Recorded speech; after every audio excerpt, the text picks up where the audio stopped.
Hello friends, very good morning. Welcome to the Hindu editorial analysis. LTX classes is proud to announce new batches for UPSC Infinity, its flagship program.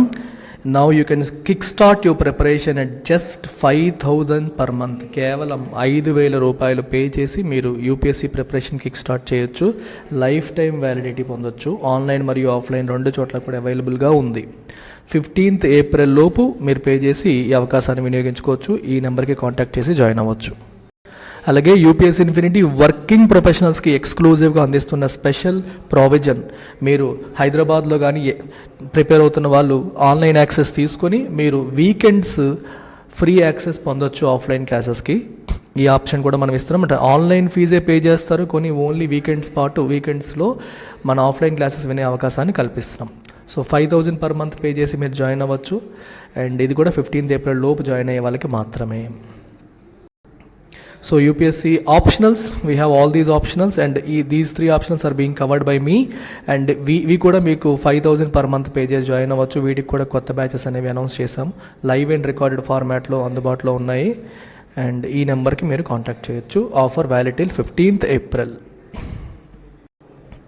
So ఇవాళ article the growth math అనే పేరుతో ఇవాళ article వచ్చింది. మన favourite economy article ఇది. GS3 కిందకి వస్తుంది. So ఇందులో ఏంటో కథ ఒకసారి చూద్దాం. రీసర్జింగ్ ఆయిల్ ప్రైసెస్ ఈ మధ్యనే తగ్గి మళ్ళీ పెరుగుతున్నాయి. సర్జ్ అంటే పెరగడం, రీసర్జ్ అంటే మళ్ళీ పెరగడం.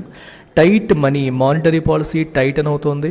ఎందుకంటే వడ్డీ రేట్లు పెంచుతున్నారు, మనీ సప్లై కట్ చేస్తున్నారు. సో ఎవరైనా అప్పులు తీసుకోవాలంటే అప్పు ఈజీగా దొరకని పరిస్థితి మనకు కనిపిస్తుంది. ఈ రెండు కూడా మే డెంట్ కన్జంప్షన్ అవి దెబ్బతీయవచ్చు. అండ్ ఇన్వెస్ట్మెంట్ హోప్స్ని కూడా దెబ్బతీయవచ్చు. డెంట్ అంటే డ్యామేజ్, దెబ్బతీ అని చెప్పేసి మనం చెప్పొచ్చు. సో జీడిపి అనగానే మనకి ఎప్పుడు గుర్తు రావాల్సినవి CIGX. ఎక్స్ అంటే నెట్ ఎక్స్పోర్ట్స్, G అంటే గవర్నమెంట్ స్పెండింగ్, I అంటే investment by corporates plus government, C అంటే consumption by house holds. So ఈ 4 పెరిగితేనే కదా మనకి జీడిపి పెరిగింది. ఎక్స్ అనేది ఆల్రెడీ ఇబ్బంది పడుతుంది. ఎందుకని వివిధ దేశాల్లో రిసెషనరీ ట్రెండ్ నడుస్తుంది కాబట్టి అక్కడ డెవలప్మెంట్ తగ్గితే, అక్కడ డిమాండ్, వస్తువులు సేవలకి డిమాండ్ తగ్గితే మన దేశాల నుంచి వాళ్ళు దిగుమతి చేసుకునేవి లేదా మన దేశం నుంచి ఆ దేశాలకి ఎగుమతి చేసేవి కూడా తగ్గే అవకాశం ఉంటుంది. సో ఎక్స్పోర్ట్స్ తగ్గే ఛాన్సెస్ ఉన్నాయి మనకి. గవర్నమెంట్ కూడా తన ఎక్స్పెండిచర్ని కంట్రోల్ చేసుకోవచ్చు. ఎందుకంటే ఫిస్కల్ డెఫిసిట్ని కంట్రోల్లోకి తేవాలి. ఫిస్కల్ డెఫిసిట్ని కంట్రోల్లో చేయాలి అంటే మనం ఎక్స్పెండిచర్ని కంట్రోల్లో పెట్టాలి. సో ఫిస్కల్ కన్సాలిడేషన్ పాత్లో గవర్నమెంట్ నడుస్తుంది. అంటే డెఫిసిట్ని కంట్రోల్ చేసి ఎక్స్పెండిచర్ని తగ్గించి ఇన్కమ్ని పెంచే కార్యక్రమాలు ప్రభుత్వం చేసే ప్రయత్నంలో ఉంది. కాబట్టి గవర్నమెంట్ స్పెండింగ్ కూడా కొంచెం తగ్గే అవకాశం ఉంది. I ఇండికేట్స్ ఇన్వెస్ట్మెంట్, అంటే బిజినెస్ ఎక్స్పాన్షన్ చేయడానికి లేదా కొత్త బిజినెస్ స్టార్ట్ చేయడానికి కార్పొరేట్స్ కావచ్చు, గవర్నమెంట్ కావచ్చు చేసే ఇన్వెస్ట్మెంట్ని I అంటాం. అంటే గవర్నమెంట్ క్యాపిటల్ అసెట్స్లో చేసే ఇన్వెస్ట్మెంట్, రోడ్స్, ఇన్ఫ్రాస్ట్రక్చర్ కోసం పెట్టే ఇన్వెస్ట్మెంట్ కూడా I కిందకే వస్తుంది. And C is consumption, house holds పెట్టే కన్జంప్షన్. సో వీటన్నిటిలోనూ ఎలా ఉండబోతుంది అప్కమింగ్ ఇయర్, దీన్ని బట్టే జీడిపి గ్రోత్ అనేది ఆధారపడుతుంది. వీటి గురించి వరల్డ్ బ్యాంక్ ఏం చెప్పింది, ఏషియన్ డెవలప్మెంట్ బ్యాంక్ ఏం చెప్పింది అనేది మనం ఇవాళ చూద్దాం. On Tuesday, 2 multilateral institutions presented their regional economic outlook for this year. 2 multilateral organizations regional economic అవుట్లుక్ని ప్రజెంట్ చేశాయి. మల్టీలాటరల్ అంటే ఇన్వాల్వింగ్ మోర్ దాన్ 3 countries, ఎక్కువ కంట్రీస్ భాగస్వాములుగా ఉన్న ఆర్గనైజేషన్స్ అనమాట. ఒకటి వరల్డ్ బ్యాంకు, రెండవది ఏంటమ్మా ఏషియన్ డెవలప్మెంట్ బ్యాంక్. ఈ రెండు కూడా రీజనల్ ఎకనామిక్ అవుట్లుక్ ఎలా ఉండబోతోంది అనేది ఇండికేట్ చేశాయి. Scaling down their projection for India's growth prospects in 23-24లో ఇండియా యొక్క గ్రోత్ ప్రాస్పెక్ట్స్ని స్కేల్ డౌన్ చేస్తూ, అంటే ఎక్కువ ఉండబోదు అంటే ఇంతకుముందు చెప్పిన దానికంటే తగ్గించి వాళ్ళు చెప్పడం జరిగింది. The world bank has paid it's real GDP growth forecast for the country to 6.3% from 6.6% it had estimated a few months earlier and 7% projected in October 2022. So world bank ఇంతకుముందు 6.6% ఉండబోతుందని చెప్పింది. ఇప్పుడేమో 6.3%కి దాన్ని తగ్గించింది. పేర్ అంటే కట్ డౌన్, తగ్గించింది అనమాట GDP growth forecast. అలాగే అక్టోబర్ 22లో అయితే 7% గ్రో అవుతుందని చెప్పింది. దాంతో కంపేర్ చేస్తే 0.7% తగ్గిపోయినట్టు. అయితే వరల్డ్ బ్యాంకు ఎందుకు మన జీడిపి ఇంత ముందున్నంత ఉండబోదని చెప్తోందంటే చూడండి, the key domestic factors it flagged for the downgrade are. ఎందుకు డౌన్ గ్రేడ్ చేస్తున్నాము అంటే జీడిపి ఇంతకు ముందు మేము ఎలా చెప్తున్నామో అంతకంటే తక్కువే పెరుగుతుంది అని చెప్పడానికి ప్రధాన కారణాలు ఏంటి, ఫ్యాక్టర్స్ ఏంటని చెప్పి ఈ కింద చెప్పిన ఫ్యాక్టర్స్ని హైలైట్ చేసింది. ఎవరు హైలైట్ చేశారు? World Bank. ఏంటి ఆ ఫ్యాక్టర్స్ చూడండి. ఒకటి, rising borrowing cost would hurt otherwise resilient consumption డిమాండ్ని బారోయింగ్ కాస్ట్ అనేది హర్ట్ చేయబోతోంది. మీకు ఒక సింపుల్ ఎగ్జాంపుల్ చెప్తాను. నువ్వు ఇల్లు కట్టాలనుకుంటే ఏం చేస్తావు? హోమ్ లోన్ తీసుకుంటావు. ఇంతకుముందు హోమ్ లోన్ ఇంట్రెస్ట్ 6.5% ఉండేది, 6.7%, 7% లోపు దొరికేది గత 6 months బ్యాక్, 1 year బ్యాక్. ఇప్పుడు హోమ్ లోన్ ఇంట్రెస్ట్కి వెళ్తే 8.5%, 9%కి వెళ్ళిపోయింది. సో నీకు ఈఎంఐలో తీసుకుంటే అంతకుముందు 1,80,000, అంటే మీకు ఈఎంఐలో హ్యూజ్ వేరియేషన్, అంటే 20 సంవత్సరాలు 30 సంవత్సరాల పారామీటర్ తీసుకుంటే ఈఎంఐలో మీకు హ్యూజ్ వేరియేషన్ కనిపిస్తుంది. అంటే 1 కోటి రూపాయల లోన్ మీరు తీసుకుంటే దాని మీద 20-30 వేల రూపాయలు ఈఎంఐ మారిపోయే పరిస్థితులు కనిపిస్తున్నాయి. అందువల్ల ఏం చేస్తారు జనాలు, సరే మనం తర్వాత చూసుకుందామని చెప్పేసి హోమ్ లోను ఆపేసుకుందాం అనుకుంటా. ఒకవేళ నువ్వు హోమ్ లోన్ తీసుకుని ఉంటే ఆ డబ్బులతో నువ్వు ఇల్లు కట్టేవాడివి. ఇల్లు కట్టాలంటే సిమెంట్ కొనేవాడివి, ఇనుము కొనేవాడివి, దానికి కావాల్సినవన్నీ చేసేవాడివి. ఇప్పుడు హోమ్ లోన్ తీసుకోకపోవడం వల్ల కొనాలనుకున్నవేవి కొనవు, ఇప్పుడు కొనడం మానేస్తావు. దీనివల్ల ఏమవుతుంది? నీ కన్జంప్షన్ ఏమైంది? తగ్గిపోయింది. అర్థమవుతుందా? ఇలా అనమాట. లోను ఎక్స్పెన్సివ్ అయ్యేసరికి తీసుకుందాం అనుకున్న కొంతమంది తీసుకోవడం మానేస్తారు. దానివల్ల కన్జంప్షన్, తీసుకుని ఉంటే జరిగే కన్జంప్షన్ అనేది ఇప్పుడు జరగదు, ఆ ఖర్చు పెట్టడం అనేది జరగదు. అందుకనే మనకి రైజింగ్ బారోయింగ్ కాస్ట్ అనేది ఈ రెసిలియంట్ కన్జంప్షన్ డిమాండ్ని హర్ట్ చేయబోతుందని చెప్పేసి ఎవరంటున్నారు? వరల్డ్ బ్యాంక్ ఉంటుంది. రెసిలియంట్ అంటే దేన్నన్నా తట్టుకోగలిగే. జనరల్గా మనం ఇండియాలో డొమెస్టిక్ కన్జంప్షన్ చాలా స్ట్రాంగ్, పాపులేషన్ ఎక్కువగా ఉంటుంది కాబట్టి జనాలు ఖర్చు పెడుతుంటారు, పెట్టడం మానేయరు, వాళ్ళ దగ్గర డబ్బులు కూడా ఎనఫ్ ఉన్నాయని చెప్పేసి. కానీ అలాంటి కన్జంప్షన్ కూడా రైజింగ్ బారోయింగ్ కాస్ట్ దెబ్బతీయొచ్చు అని చెప్పి ఒక ఫ్యాక్టర్. రెండోది, government consumption will likely contract. Government కూడా అనవసరమైన ఖర్చులు తగ్గించే ప్రయత్నం చేస్తుంది. సో గవర్నమెంట్ కన్జంప్షన్ తగ్గుతుంది. While services sectors growth will slip to A 3-year లో ఆఫ్ 6.7%. సర్వీసెస్ సెక్టార్ గ్రోత్ 6.7% పడిపోతుంది. ఎందుకంటే ప్రధానంగా ఇండియన్ సర్వీసెస్ సెక్టర్ దేని మీద ఆధారపడుతుందమ్మా? ఎక్స్పోర్ట్స్ పైన. మరి ఎక్స్పోర్ట్స్ ఏమవుతాయి? దెబ్బతినబోతున్నాయి. ఎందుకని? అడ్వాన్స్డ్ ఎకానమీస్లో రిసెషనరీ ట్రెండ్స్ నడుస్తున్నాయి కాబట్టి వాళ్ళు ఐటీ బడ్జెట్స్ కట్ చేసుకుంటారు. సో ఇండియన్ ఐటీ ఎక్స్పోర్ట్స్ తగ్గే అవకాశం ఉంది. సో సర్వీసెస్ సెక్టర్ గ్రోత్ తగ్గే అవకాశం ఉందని క్లియర్గా చెప్తున్నారు. ఇంతకుముందు 9.5% అని ఎస్టిమేట్ చేశారు, ఇప్పుడు 6.7% ఉండబోతుందని చెప్తున్నారు. ఇది వరల్డ్ బ్యాంక్ చెప్పిన ఫ్యాక్టర్స్. అలాగే the Manila based Asian Development Bank వీళ్ళు ఏం చెప్తున్నారో కూడా చూడండి. Noted that rebounding China's and India's domestic demand which it believes will likely stay healthy. China యొక్క డొమెస్టిక్ డిమాండ్ రిబౌండ్ అవుతుంది, ఇండియా యొక్క డొమెస్టిక్ డిమాండ్ రిబౌండ్ అవుతుంది. అండ్ ఏషియన్ డెవలప్మెంట్ బ్యాంక్ ఏం ఎక్స్పెక్ట్ చేస్తుంది? ఇండియా యొక్క డొమెస్టిక్ డిమాండ్ హెల్దీగానే ఉండబోతుందని చెప్పి ఎక్స్పెక్ట్ చేస్తుంది. Would lift up Asia's growth prospects. ఓవరాల్గా ఏషియా యొక్క గ్రోత్ ప్రాస్పెక్ట్స్ లిఫ్టప్ అవుతాయి, ఏషియా యొక్క గ్రోత్ ప్రాస్పెక్ట్స్ లిఫ్టప్ అవుతాయని చెప్పేసి మన ఏషియన్ డెవలప్మెంట్ బ్యాంక్ చెప్తుంది.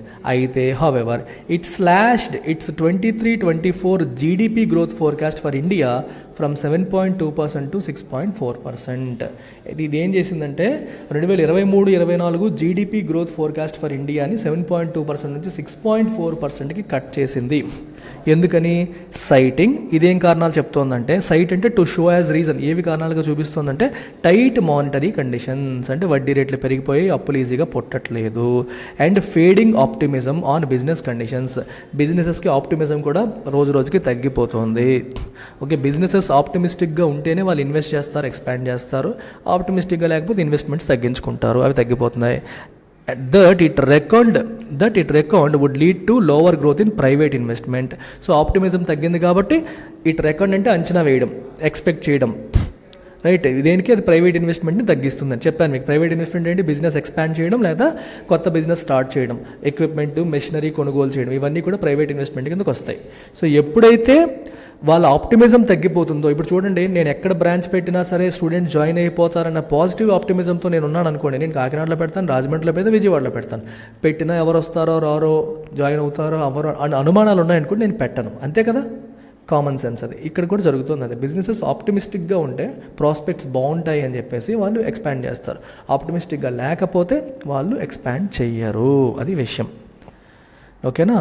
So would lead to lower growth in private investments that had only seen a fledgling post COVID recovery till now. ఈ private ఇన్వెస్ట్మెంట్లో growth అనేది recovery అనేది జస్ట్ ఫ్లెడ్జ్లింగ్, అంటే ఇంకా కొంచెమే ఉంది, ఫుల్ ఫ్లెడ్జ్డ్ రికవరీ ఇంకా రాలేదు. ప్రైవేట్ ఇన్వెస్ట్మెంట్లో we still haven't seen full fledged recovery. మనం ఫుల్ ఫ్లెడ్జ్డ్ రికవరీ ఇంకా చూడలేదు. అలాంటిది ఇప్పుడు ఇంకా మళ్ళీ అది దెబ్బతినబోతోందని చెప్పి మనం చూస్తున్నాం. Apart from these domestic issues, of course, both the institutions have cited the effects of the existing challenging conditions in the global economy. ఈ డొమెస్టిక్ ఇష్యూస్తో పాటు గ్లోబల్ ఎకానమీలో కూడా ఛాలెంజింగ్ ఇష్యూస్ ఉన్నాయని చెప్పి ఏడీబీ మరియు వరల్డ్ బ్యాంక్ రెండు కూడా సైట్ చేసే కారణంగా చూపే, which are freshly exacerbated by spate of bank failures. Already Russia Ukraine crisis కోవిడ్-19తో సఫర్ అవుతూ ఉంటే దానికి ఎడిషనల్గా ఇప్పుడు బ్యాంకింగ్ క్రైసిస్ కూడా స్పేట్ అంటే లాట్ ఆఫ్ బ్యాంక్ ఫెయిల్యూర్స్. రీసెంట్గా మనకి సిలికాన్ వ్యాలీ బ్యాంకు ఇలాంటి బ్యాంక్స్ అన్నీ కూడా ఫెయిల్ అవడం కూడా మనం చూసాం. దానివల్ల ఎడిషనల్ ప్రాబ్లమ్స్ మనకు కనిపిస్తున్నాయి in the developed world. And resurfacing concerns about oil prices మళ్ళీ పెరిగిపోతున్నాయి. అయితే మీరు అడగొచ్చు, సార్ ప్రపంచంలో డిమాండ్ అనేది తగ్గుతోంది, ఇండస్ట్రీ గ్రోత్ పెద్దగా లేదు, గ్రోత్ లేనప్పుడు డిమాండ్ లేనప్పుడు ఆయిల్ కూడా డిమాండ్ తగ్గి ఆయిల్ రేట్లు తగ్గాలి కదా, ఆయిల్ ప్రైస్లు మళ్ళీ ఎందుకు పెరుగుతున్నాయి అని అడగొచ్చు. ఆయిల్ ప్రైస్లు ఎందుకు పెరుగుతున్నాయి అంటే డిమాండ్ రీజన్స్ వల్ల కాదు, సప్లై రీజన్స్ వల్ల. ఆయిల్ ప్రొడ్యూసింగ్ నేషన్స్ అన్నీ కూడా ఏం చేస్తాయంటే సప్లై కట్ చేయాలని నిర్ణయం తీసుకున్నాయి. వాళ్ళు సప్లై కట్ చేస్తే ఆటోమేటిక్గా ఆయిల్ యొక్క ప్రైసులు పెరుగుతాయి. హెడింగ్ నార్త్ అంటే పెరగడం. డిస్పైట్ స్లోయింగ్ వరల్డ్ డిమాండ్, చూడండి వరల్డ్ డిమాండ్ స్లో అవుతున్నప్పటికీ ఆయిల్ ప్రైస్లు ఎందుకు పెరుగుతున్నాయంటే ఈ కంట్రీస్ అన్నీ కలిపి ఏం డిసైడ్ చేసాయి, ప్రొడక్షన్ కట్ చేయాలని. As producers cut output in Unison అంటే అందరూ కలగలిపి ఒకే మాట మీద ఉండి వాళ్ళు కట్ చేశారు కాబట్టి. To be clear, the government, which presented the union budget around 2 months after the last forecast of these institutions of 7+% growth, had not articulated such high hopes for this year. In fact government కూడా ఈ year విషయంలో అంత high hopes ఏమీ articulate చేయలేదు. ఇంతకుముందు government బడ్జెట్కి ముందు ఇదే వరల్డ్ బ్యాంకు, ఇదే ఏషియన్ డెవలప్మెంట్ బ్యాంకు ఏం చెప్పండి, 7% పైన గ్రోత్ ఉండబోతుందని చెప్పాయి. అయినప్పటికీ గవర్నమెంట్ అంత హై హోప్స్ని ఆర్టికులేట్ చేయలేదు. ఎందుకంటే ఎకనామిక్ సర్వే మీరు తీసుకుంటే ఏం చెప్పింది, 6.5% గ్రోత్ ఉంటుందని ఎకనామిక్ సర్వే చెప్పింది. ఆర్బీఐ ఏం చెప్పింది, 6.4% ఉంటుందని ఆర్బీఐ చెప్పింది. సో ఆర్బీఐ ఎకనామిక్ సర్వే రెండు కూడా ఏం చెప్పాయమ్మా, గ్రోత్ తక్కువే ఉంటాయని చెప్పాయి. హౌవెవర్ అయితే India's current growth estimate for last year is 7%. మరి లాస్ట్ ఇయర్కి కరెంట్ గ్రోత్ ఎస్టిమేట్ ఏంటి అంటే 7% మాత్రమే. While world bank and ADB expected to be marginally lower at 6.9% to 6.8% respectively. ఇప్పుడు చెప్తోంది FY 22-23కి లాస్ట్ ఇయర్కి 7% అని చెప్తున్నారు, మరియు వీళ్ళేమో 6.9, 6.8% మాత్రమే చెప్తున్నారు. అప్కమింగ్ ఇయర్ది 6.5% అని చెప్పారు. అది వేరు, అప్కమింగ్ ఇయర్ వేరు. ఇప్పుడున్న కరెంట్ అప్కమింగ్ అంటే 23-24 అంటే ఆల్రెడీ అప్కమింగ్ ఇయర్లో మనం అదే ఇయర్లో వచ్చేసామండి, ఏప్రిల్ వచ్చేసింది కాబట్టి. సో జరిగిపోయిన సంవత్సరానికైతే మన వాళ్ళు 7% ఎక్స్పెక్ట్ చేస్తే World Bank ADB 6.8 to 6.8% expect చేస్తున్నాయి. A better picture on the base over which this year's growth has to be calculated will only emerge by the end of May when first estimates for the last quarter of 22-23 will be released. అయితే ఇప్పుడు ఏమవుతుందంటే 23-24 growth అనేది 22-23 growth మీద ఆధారపడుతుంది. అంటే ఇది base కదా, 22-23లో ఎంత జీడిపి అయితే వస్తుందో దాంతో కంపేర్ చేసి 23-24 మనం కొలుస్తాం, క్యాలిక్యులేట్ చేస్తాం. అయితే 22-23 పక్కాగా ఎంత ఉండబోతుంది అనేది మనకి మే ఎండింగ్కి పిక్చర్ వస్తుంది. ఎందుకంటే అప్పటికి ఫస్ట్ అడ్వాన్స్ ఎస్టిమేట్స్ వస్తాయి, ఫస్ట్ ప్రావిజనల్ ఎస్టిమేట్స్ వస్తాయి కాబట్టి, అడ్వాన్స్ ఎస్టిమేట్స్ అయిపోయి ప్రావిజనల్ ఎస్టిమేట్స్ అప్పుడు వస్తాయి కాబట్టి మనకి మే నెలలో క్లారిటీ వస్తుంది. The world would also have spun a few more times by then. అప్పటికి ప్రపంచం కూడా ఇంకొన్ని రౌండ్లు తిరిగేసి ఉంటుంది, అంటే భూగోళం తిరుగుతూ ఉంటుంది కదా, ఆ సెన్స్లో చెప్పారు. అంటే ఇంకా చాలా జరిగిపోయి ఉంటాయి. And 23-24 forecast shall be revised which ever way the winds blow. గాలి ఎటు వీస్తే అటు, అంటే పాజిటివ్ ఇండికేషన్స్ వచ్చి రష్యా వార్ అనేది ఎండ్ అయిపోయి ప్రపంచం మంచిగా వెళ్తే గ్రోత్ ఫోర్కాస్ట్లు అప్వర్డ్ రివిజన్ అవుతాయి. ఇంకా నెగిటివ్ ఈవెంట్స్ వస్తే గ్రోత్ ఫోర్కాస్ట్ డౌన్వర్డ్ రివిజన్ అయ్యే అవకాశం కూడా ఉంది. అదంతా మనకు తెలియాలంటే మే ఎండింగ్ వరకు వెయిట్ చేయాలి. At this time last year ఏప్రిల్లో ఇదే సమయంలో the IMF had just scale down India's growth estimate for the year gone buy from 9% to 8.2%. Last year ఏం చేసిందంటే IMF 22-23కి 8.2% ఉండబోతుందని చెప్పింది. వరల్డ్ బ్యాంకు, ఏడీబీ, ఆర్బీఐ ఏమో 8%, 7.5%, 7.2% ఉండబోతాయని చెప్పాయి.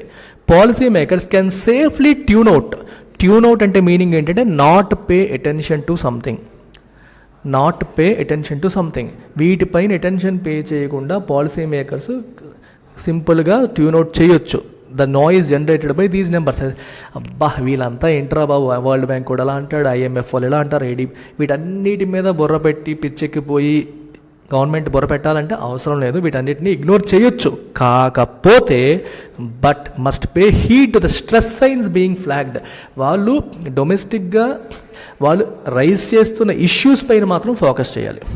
వాళ్ళు కొన్ని ఇష్యూస్ చెప్తున్నారు, ఏ కారణాల వల్ల గ్రోత్ దెబ్బతినబోతోందని చెప్పి కొన్ని ఇష్యూస్ చెప్తున్నారు. ఆ ఇష్యూస్ని మాత్రం ఫోకస్ చేయాలి, ఇష్యూస్ని నెగ్లెక్ట్ చేయడానికి లేదు. ఏ కారణాల వల్ల అయితే గ్రోత్ దెబ్బతినే అవకాశం ఉందో you must focus on those issues. వాటిని నెగ్లెక్ట్ చేయడానికి లేదు. ఆ స్ట్రెస్ సైన్స్ పైన మనం అటెన్షన్ పే చేయాలి. So as to proactively minimize any impending damage. So మనం ఎప్పుడైతే ఫోకస్ చేస్తామో దానివల్లే రాబోతున్న డ్యామేజ్ని మనం ప్రొయాక్టివ్గా మినిమైజ్ చేయగలుగుతాము. డ్యామేజ్ అనేది జరగకుండా, ఇంపెండింగ్ అంటే రాబోతున్న డ్యామేజ్ని మనం మినిమైజ్ చేయగలుగుతాం. అంటే రాబోతున్న డేంజర్ని ముందుగానే ఊహిస్తేనే దానికి ఎలా మనం ప్రిపేర్ అవ్వాలని చెప్పేసి ప్రభుత్వం ప్రణాళికలు సిద్ధం చేసుకునే అవకాశం ఉంటుంది అని దీని యొక్క అర్థం. దట్స్ ఇట్ అమ్మ, అయిపోయింది. విశాఖపట్నం నుంచి సివిల్స్కి ఎవరైనా ప్రిపేర్ అవ్వాలనుకుంటే ఆఫ్లైన్లో వైజాగ్ చుట్టుపక్కల ప్రాంతాలకు చెందిన ఎవరైనా సరే ఈ అవకాశాన్ని వినియోగించుకోవచ్చు. 16వ తారీఖు ఆదివారం నాడు ఒక ఫ్రీ డెమో కండక్ట్ చేస్తున్నాం మన ఇన్స్టిట్యూట్లో.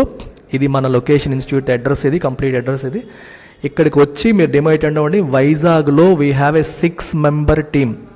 మన Vizag faculty 6 members including myself ఉన్నాం. అందరం ఎవరెవరు ఏ సబ్జెక్ట్ చెప్తాం, ఎలా చెప్తాం అంతా కూడా మీకు తెలుస్తుంది. మొత్తం టీం అంతా మీరు కలవచ్చు. How it is going to be in Vizag అనేది మీరు ఎక్స్పీరియన్స్ చేస్తారు when you attend this demo physically. ఓకేనా? ఆఫ్లైన్కి వచ్చి ఫిజికల్గా మీరు అటెండ్ అయితే మీకు క్లారిటీ వస్తుంది. దగ్గర ప్రాంతాల్లో ఉన్న వాళ్ళందరూ కూడా ప్లాన్ చేసుకోండి. 16వ తారీఖు మార్క్ యువర్ క్యాలెండర్. వైజాగ్లో మార్నింగ్ అండ్ ఈవినింగ్ 2 బ్యాచెస్ కూడా ఉంటాయి. మీరు morning batch and evening batch 2 బ్యాచెస్కి రావచ్చు. వేరు సబ్జెక్ట్స్ రన్ అవుతూ ఉంటాయి కాబట్టి ఒకే రోజు 5 క్లాసెస్ మీరు వినేయచ్చు. సిలబస్ కూడా తొందరగా ఫినిష్ చేసుకోవచ్చు.